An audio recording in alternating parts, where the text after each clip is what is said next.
Bonjour à tous, ravi de vous retrouver pour ce tout premier point actu de l'année 2024 ici au golfe de Saint-Donat. Bonjour Didier Revillo. Alors, nous sommes ici, vous commencez à la connaître, sur la plateforme d'entraînement réservée à Benoît Ducoulombier, donc, et à ses élèves, notamment les professionnels, Didier, parce que c'est important aussi de savoir comment on entretient une telle plateforme. Oui, parce que c'est assez grand. Les joueurs, quand ils viennent jouer, viennent à plusieurs et ils restent 3-4 jours. Donc, comme on voit derrière nous, ils font pas mal de divots. Donc, il faut les réparer, les reboucher, que le gazon ait le temps de pousser. En général, pour que le gazon pousse, il faut au minimum 4 semaines. Alors après, suivant les époques, en ce moment, c'est plutôt 8 semaines que 4. Donc il faut faire attention à l'usage de la zone et à arriver à varier les situations pour qu'ils aient toujours un terrain exceptionnel pour s'entraîner. Ouais, alors il y a 4 plateformes au total, c'est ça? Oui, c'est ça. Ok, donc, et à chaque fois, il faut compter un mois. Vous le voyez derrière nous, donc il y a une plateforme qui a été vraiment utilisée par énormément de pros, donc avec beaucoup de traits de divo. Oui. Et du coup, donc, ça engendre un mois à peu près d'entretien pour la remettre à niveau. C'est ça. À partir d'aujourd'hui, on va la fermer, on va en ouvrir une autre. On va utiliser l'autre pendant un mois, ils vont jouer dessus. Celle-ci va avoir le temps de se régénérer, que l'herbe pousse, pour arriver d'ici un mois et demi, qu'elle soit parfaite pour qu'ils puissent revenir s'entraîner dessus.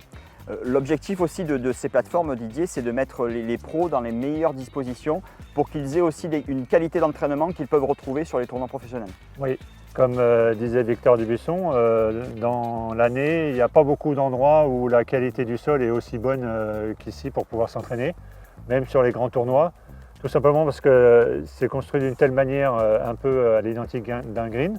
D'ailleurs, où on se trouve nous ici, une des plateformes va être passée d'une plateforme de jeu à un putting green. Donc il y aura déjà une plateforme de moins. C'est pour ça aussi qu'on limite le nombre de personnes à aller dessus. Ça devient compliqué avec les restrictions d'eau, avec l'entretien de chaque zone, de pouvoir garder 12 mois sur 12 une zone qui demande beaucoup d'entretien. Oui, sachant qu'en plus, les pros et les très bons amateurs qui souhaitent passer pro, généralement, ils viennent tous s'entraîner au même moment, à savoir pendant la période hivernale, donc de décembre jusqu'à mars maximum, quoi. C'est ça, oui. Automatiquement, après, tous les tournois reprennent, que ce soit amateur ou joueur professionnel. Ils ont exactement les mêmes semaines off et les mêmes semaines où ils sont au boulot. Donc il faut que les zones soient vraiment très bonnes au moment où ils arrivent. Oui, et pour vous, pour toute l'équipe aussi d'entretien du golf, ça génère aussi beaucoup plus de contraintes, j'imagine, par rapport à l'entretien de tout ça. Oui, parce qu'il faut, comme c'est construit comme un green, il faut faire des verticuts, il faut sabler les plateformes, mais il faut les sabler au moment où ils ne sont pas là pour que quand ils arrivent, le sable ait disparu. Plus les arroser régulièrement avec les restrictions d'eau, c'est aussi compliqué. Donc d'année en année, plus on a de restrictions, plus c'est compliqué, plus on limite le nombre de joueurs à pouvoir aller dessus.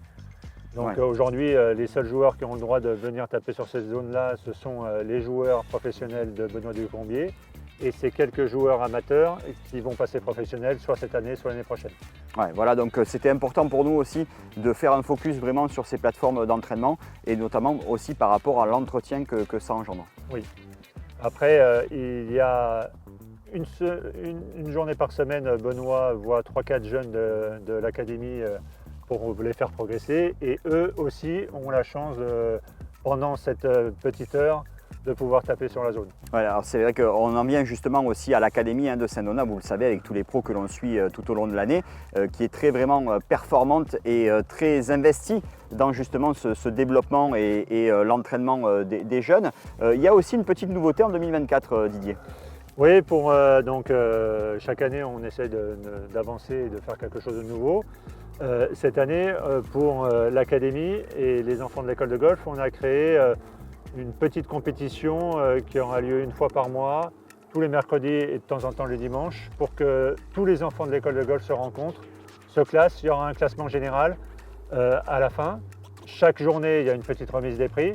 Et à la fin, on essaiera de donner un petit chèque à la personne qui aura le mieux performé pendant ces 7-8 mois pour pouvoir l'aider à faire des compétitions un peu plus loin que Saint-Donat. Une sorte de race to Saint-Donat. C'est ça, un petit peu. Ok, c'est sympa ça. Oui, très très bien. Donc justement, vous découvrez un peu aussi quelques images de cette deuxième journée que l'on a filmée aujourd'hui. Oui. Les jeunes adorent, non, j'imagine? Les jeunes adorent, tout simplement parce que souvent les catégories sont cantonnées avec les mêmes joueurs. Là, ce qui permet de faire jouer nos meilleurs jeunes, d'ailleurs nos deux frères en Boigniche qui vont avoir une interview avec vous tout à l'heure, qui sont les meilleurs joueurs du club, qui ont commencé ici. En même temps, ils vont jouer avec les enfants qui ont 7-8 ans. Donc c'est important aussi de pouvoir mélanger tout le monde et tous les âges pour voir comment jouent les plus grands.